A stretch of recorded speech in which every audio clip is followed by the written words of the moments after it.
Au sud de Bordeaux, le château Carbonieux et sa centaine d'hectares en agriculture raisonnée. Sur ses parcelles, Éric Perrin est satisfait, sa vigne se porte parfaitement bien.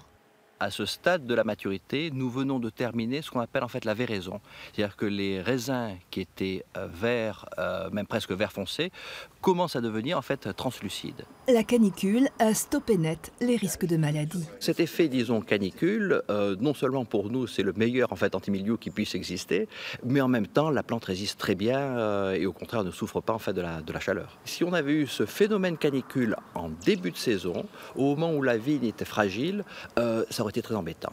Et on a observé comme ça certaines années sur des phénomènes canicules entre fin juin, début juillet, qui peuvent brûler la vigne, dessécher en fait la récolte et vous récupérez en fait des raisins comme brûlés. Plus au nord, le château de Rouillac. Après les épisodes pluvieux du printemps, ici aussi on a le sourire, car la vigne a justement besoin d'un stress hydrique pour donner le meilleur, et les stocks d'eau sont bien là. On a des signes qui nous prouvent que cette canicule a eu un effet bénéfique aujourd'hui. Le raisin se porte bien et les choses avancent chaque jour d'une façon positive. Donc on a effectivement une forme de sérénité, mais toujours avec beaucoup d'humilité face à cette climatologie qui parfois nous dépasse. Une bonne nouvelle pour le marché qui a perdu 40% de récolte l'an dernier.